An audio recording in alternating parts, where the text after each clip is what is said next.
I'm a 34-year-old woman, and I've been married to my husband, Daniel, for over a decade. We met in our early 20s when neither of us had much. He was just starting out, working at a small company, and I had a job at a local diner, trying to pay off my student loans. Back then, life wasn't easy, but it felt simple. We lived in a tiny apartment that we could barely afford, splitting groceries down to the dollar and relying on secondhand furniture to fill the space. In those early years, Daniel was the most thoughtful person I'd ever met. Even though we struggled financially, he always made sure to show his appreciation for me. Whether it was leaving little notes on the fridge or cooking dinner on my long shifts, he never let me feel unimportant. When he decided to start his own tech business, I was his biggest cheerleader. I worked overtime to help keep us afloat while he poured everything he had into getting the business off the ground. It wasn't easy. For years, we juggled mounting credit card debt, skipped vacations, and spent countless nights at home eating instant noodles. But we had this unshakable partnership. Every decision, big or small, was made together. Daniel used to say that once his business took off, we'd build a life that still felt us. Nothing flashy, just comfortable, and grounded in the values we'd built together. The turning point came around year 5 of his business. One of his projects went viral, and seemingly overnight, everything changed. Daniel went from barely scraping by to landing high-profile contracts that brought in more money than we'd ever imagined. At first, it was surreal. We paid off all our debt, upgraded to a newer car, and even went on a vacation to Europe, things we'd only dreamed about before. But as the money kept rolling in, so did the changes. Daniel started talking about buying a luxury car, something to match his new image. I didn't understand why he needed it, but I went along with it because I wanted to be supportive. Next came the designer watches, clothes, and tech gadgets. He started throwing around phrases like networking events and building the right connections. Before I knew it, our weekends were spent at lavish parties hosted by people I didn't know, with conversations that felt more like business pitches than friendly catch-ups. Daniel's new friends were flashy, the kind of people who only seemed to care about wealth and status. They were always talking about their latest investments, their high-end vacations, or their custom-built homes. I didn't feel like I belonged, and I think Daniel noticed. He started encouraging me to spruce up my wardrobe, suggesting brands I'd never even heard of, let alone afford back when we were struggling.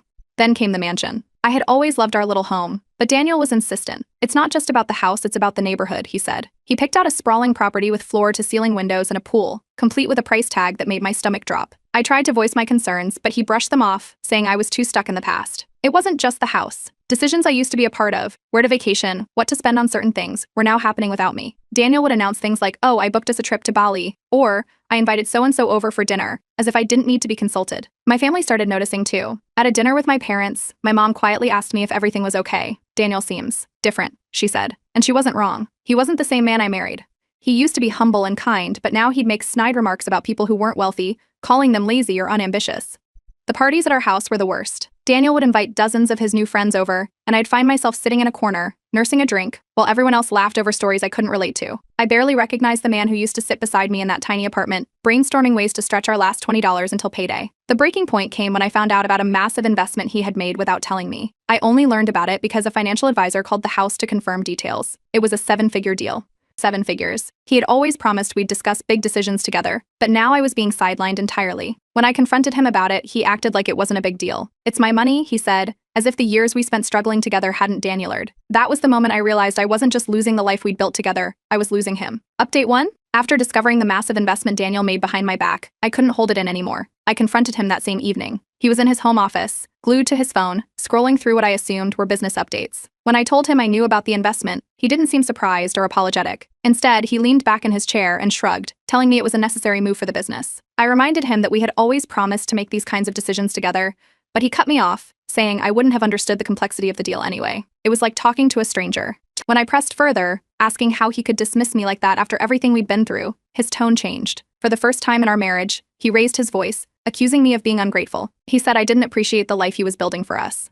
The argument escalated quickly. I was stunned, standing there while he ranted about how much pressure he was under, how I didn't support him like I used to, and how he was the one carrying the weight of our new lifestyle. That calm, patient Daniel I once knew wasn't there anymore. This version of him was defensive, angry, and completely shut off from reason. A few days later, another surprise came in the form of a new hire. Daniel introduced me to his new personal assistant, a woman named Emily, who looked like she had just stepped out of a fashion magazine. She was young, polished, and seemed far more interested in Daniel than in actual work. She kept referring to him by his first name in a way that felt too casual, too familiar. When I asked why he needed a personal assistant when he already had a full office staff, he brushed me off, saying she was essential for handling his growing workload. Emily's presence made me uncomfortable, but Daniel didn't seem to notice or care. Instead, he started turning his focus onto me, subtly criticizing the way I looked. He suggested I should consider updating my wardrobe, even going as far as to leave designer catalogs on the kitchen counter. He began making comments about how important it was to represent ourselves well at events. It felt less like a suggestion and more like pressure to keep up with his image.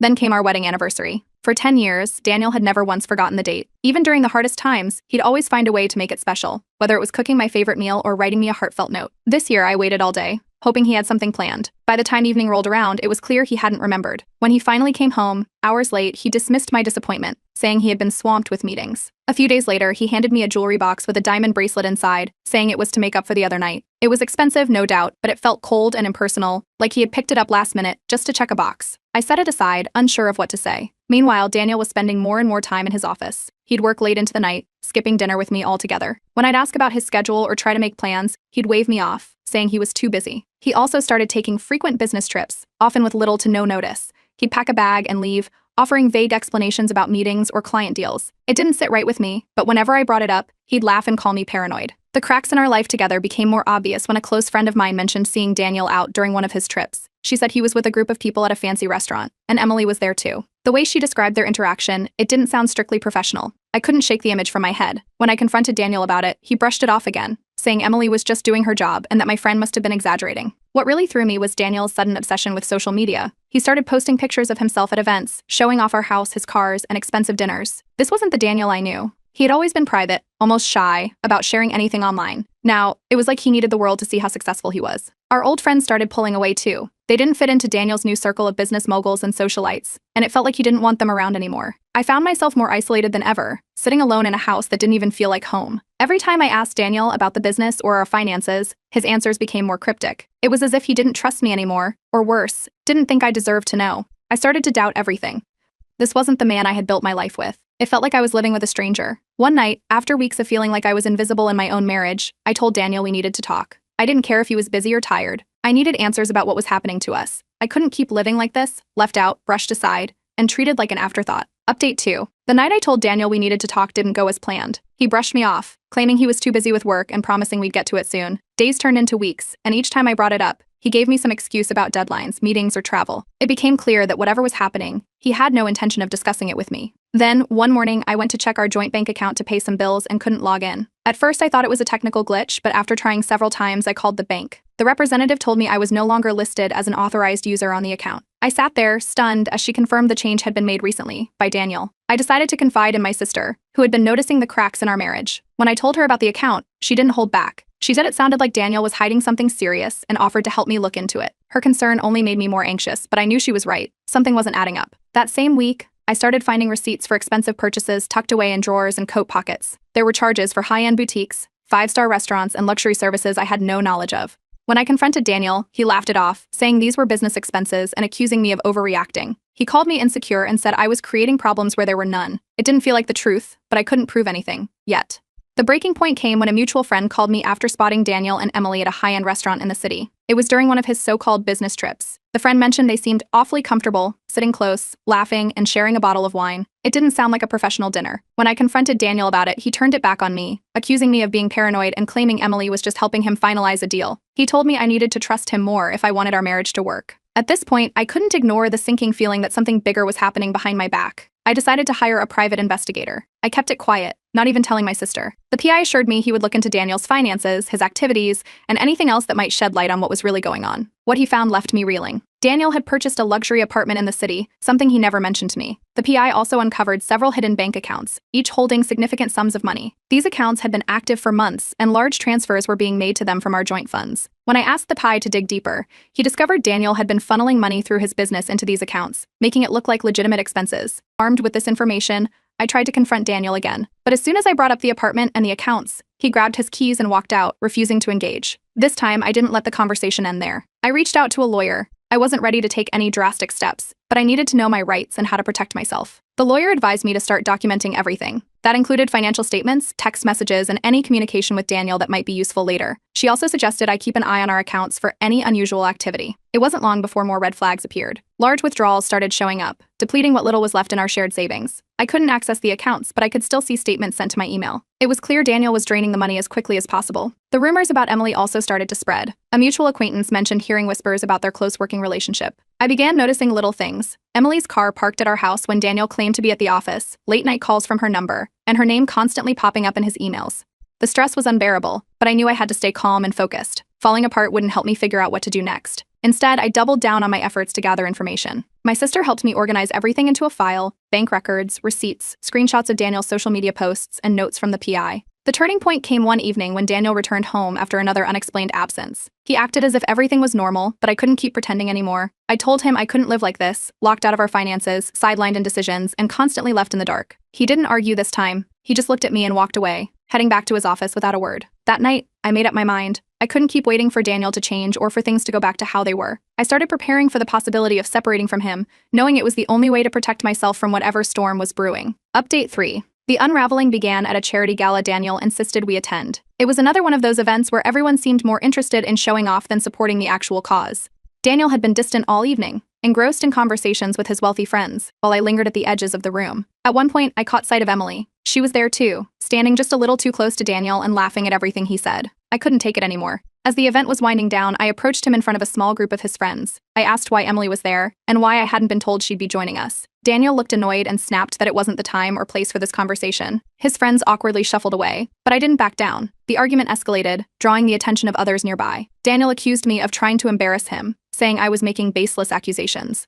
It was the first time our marital issues had been aired so publicly, and it felt like everyone was watching. Later that night, I received a text from an old friend, someone Daniel had distanced himself from as he climbed the social ladder. They told me they'd seen a change in him long before I had, describing how he'd become arrogant and dismissive, especially towards people who didn't align with his new image. It was validating but also heartbreaking to realize how far he had strayed from the person I married. Things with Emily grew more concerning in the following weeks. She started showing up at our house unannounced, dropping off urgent paperwork or picking up things Daniel claimed he needed for work. Once, I walked into Daniel's office and found her sitting in his chair, laughing at something on his computer screen. When she saw me, she quickly stood up and left, but the smug smile on her face lingered in my mind. Meanwhile, the PI I'd hired continued digging. The latest discovery was a shady business deal Daniel was involved in. It wasn't just unethical, it was borderline illegal. Daniel had partnered with a group notorious for cutting corners and using questionable methods to maximize profits. This explained the large, untraceable transfers and some of the hidden accounts I'd found earlier. Around this time, I stumbled across old emails on our shared laptop. They were from Daniel to an old friend, written shortly after his business started taking off. In them, he mocked our early struggles, calling them pathetic and embarrassing. He talked about how relieved he was to leave that life behind and how he couldn't believe he'd lived that way for so long. Reading those words felt like a punch to the gut. I confronted Daniel again, this time armed with everything I'd learned: the apartment, the hidden accounts, the shady deals, and now, the emails. He didn't deny any of it. Instead, he admitted that he had changed, blaming his behavior on the pressures of success. He said he had to adapt to survive in his new world, and if I couldn't handle that,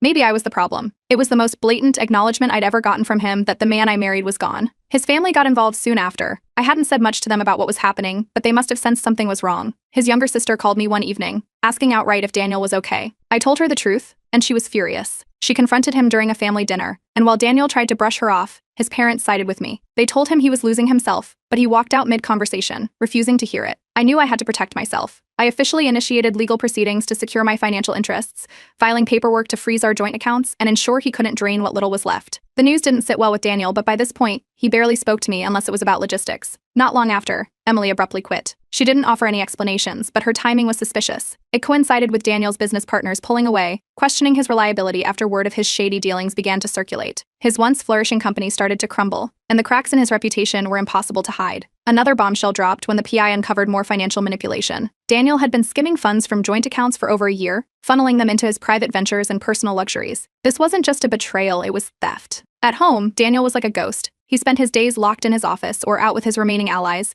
desperately trying to salvage what was left of his empire. He no longer resembled the man I had fallen in love with. The house felt cold, empty, and suffocating. I started planning my next steps. Staying in the marriage was no longer an option, but the question of how to move forward loomed over me. Exposing Daniel's actions to the public felt like the right thing to do, but I hesitated, unsure of the fallout it might bring. For now, I was gathering my strength and preparing for whatever came next. Update 4. The breaking point started with a headline. One morning, while scrolling through social media, I saw an article from a business news site about Daniel's company. It accused him of unethical practices, mentioning shady deals and financial discrepancies. Within hours, the story was picked up by other outlets. The comments were brutal, people calling him a fraud, questioning his character, and speculating about the future of his business. It didn't take long for the media frenzy to spill into our lives. Daniel's business partners didn't waste time addressing the issue. They called an emergency meeting, demanding answers about the missing funds. From what I heard through a mutual contact, the meeting was chaotic. Daniel denied everything, shifting blame onto external factors and claiming the media had exaggerated the story. But his partners weren't convinced, especially after one of them found discrepancies in their financial records. At home, Daniel's mood turned darker. He blamed me for his stress, saying my lack of support was why he'd made some bad decisions. He claimed that if I had been more understanding, he wouldn't have felt so alone in navigating his success. It was a classic blame game, one I refused to engage in. Surprisingly, as Daniel's world crumbled, old friends started reaching out to me. People I hadn't spoken to in years sent messages, expressing their support and sharing stories about how Daniel's arrogance had driven them away. One friend mentioned how he had belittled them at a dinner party, mocking their career and calling them small-minded. It was a reminder that his behavior had been shifting for a long time, even before I fully noticed. In the middle of all this, Emily reappeared. She showed up unannounced at our house, claiming she needed to clear the air. She denied any inappropriate relationship with Daniel but admitted he had often crossed boundaries, expecting her to be available at all hours and involving her in personal Danielers that had nothing to do with her job. She didn't outright confirm my suspicions, but the details she shared painted an uncomfortable picture of his behavior. What surprised me most was hearing from one of Daniel's close friends from his new circle. This man had always been a loud advocate for Daniel, praising his success and networking skills. But now, he was fed up. He confided in me about how Daniel's ego had spiraled out of control, alienating even the people who supported him. He also hinted at more financial mismanagement that hadn't yet come to light. His honesty caught me off guard but gave me the push I needed to keep moving forward. My lawyer uncovered more hidden assets during this time. Daniel had stashed away significant sums in offshore accounts, far beyond what we initially discovered. The lawyer urged me to act quickly, emphasizing that these moves were likely an attempt to shield assets from legal scrutiny. Daniel's family stepped in shortly after. His parents and siblings staged an intervention, calling him out on his behavior and demanding he take responsibility. Daniel, however, was defensive and dismissive, storming out halfway through the conversation. His mother called me afterward, apologizing for his actions and promising to support me however she could. It was bittersweet, knowing they were on my side but powerless to change Daniel's choices. The tension at home hit a boiling point one evening. I confronted Daniel about the financial manipulation and his attempts to transfer our marital home into his name alone. He denied it at first, but when I showed him the documents, he exploded. In a fit of rage, he punched a wall, leaving a dent and startling me so much that I instinctively backed away. His anger wasn't directed at me physically, but the outburst was enough to make me feel unsafe. The next day, I filed a formal complaint with the police, documenting his behavior and the growing instability at home. It wasn't easy, but I knew it was necessary to protect myself legally and emotionally. Meanwhile, Daniel's business continued to collapse. Investors pulled out, partnerships dissolved, and employees began resigning en masse. What was once a thriving company had become a sinking ship. Every day brought new headlines about lawsuits, financial losses, and internal conflicts. I knew I couldn't wait any longer. I officially filed for separation, ensuring I had control over my assets and securing a restraining order to keep Daniel from making any further reckless decisions that could harm me financially or emotionally. The house felt emptier than ever, but for the first time in months, I felt a sense of clarity. Update 5. The divorce proceedings began with chaos. Daniel refused to cooperate, contesting every detail, from the division of assets to the terms of separation. He hired an aggressive lawyer, attempting to paint me as vindictive and money-hungry. But the evidence was stacked against him: the hidden accounts, the questionable business deals, and even the documentation of his erratic behavior. My lawyer managed to convince the court to freeze Daniel's assets temporarily, ensuring he couldn't move any more money out of reach. It was a small victory, but it gave me the breathing room I needed to secure my financial stability. During one of the hearings, Daniel's frustration boiled over. He accused me of orchestrating the collapse of his business, claiming I had sabotaged him out of spite. The judge, unimpressed with his outburst, reminded him to stick to the facts. Meanwhile, the media caught wind of our split. Headlines framed me as the victim of Daniel's greed and arrogance, painting a sympathetic picture of a wife who had supported her husband through his rise to success, only to be betrayed. While I wasn't comfortable with the attention, it helped shift public perception away from Daniel's narrative. One evening, I received a handwritten letter from Daniel. In it, he apologized for everything: his deceit, his arrogance, and the pain he'd caused. He begged for a second chance, claiming he wanted to rebuild what we had lost. I wasn't sure if it was genuine or a desperate attempt to salvage his crumbling reputation, but I agreed to meet him one last time to tie up loose ends. The meeting was brief. Daniel looked like a shadow of the man he used to be, tired, disheveled, and defeated. He talked about wanting to fix things, but as I sat across from him, I realized there was nothing left to fix. The connection we once shared was gone, replaced by a cold, unrecognizable distance. I left the meeting feeling more certain than ever that walking away was the right decision. As word spread about my separation, old friends began to re-enter my life. They reached out with offers of support, inviting me to lunches and dinners, and reminding me of the vibrant community I had once been part of. Their kindness helped me rebuild my confidence, piece by piece. I decided to move out of the mansion, leaving behind the memories of a life that had become toxic. I found a smaller, cozier home closer to my family and friends. It wasn't as grand, but it felt like mine, a place where I could start fresh without the weight of the past looming over me. Daniel's downfall continued to spiral. His business officially declared bankruptcy, leaving him in financial ruin. The friends he had once flaunted vanished, unwilling to associate with someone who had lost his wealth and influence. It was ironic, watching the same people he had prioritized over me abandon him when he needed them most. An unexpected ally re-emerged during this time, the friend from Daniel's new circle who had confided in me earlier. They reached out with more information, revealing additional unethical behavior Daniel had engaged in, including falsifying business records and dodging taxes. Their insights solidified my decision to leave, erasing any lingering doubts. With the dust settling, I started focusing on myself for the first time in years. I rediscovered hobbies I had set aside during my marriage, like painting and gardening. I even started attending yoga classes, something I had always wanted to try but never made time for. The sense of freedom was both strange and exhilarating. Through an old connection, I received a job offer, a consulting role with flexible hours and a decent salary. It wasn't just a financial lifeline. It was an opportunity to reclaim my independence and rebuild my career. And accepting the job felt like a step toward a new chapter, one where I wasn't defined by my relationship or the turmoil it brought. Daniel reached out again, asking to meet. He wanted to talk, to try one last time to make things right. I declined. It wasn't out of spite, but because I knew nothing he could say would change what had happened. Some things are too broken to repair, and I was ready to move on. Our mutual friends began to take sides. Most chose to stand by me, cutting ties with Daniel as his actions came to light. A few tried to remain neutral, but even they admitted they couldn't excuse his behavior. The community that had once seemed so fractured was coming back together,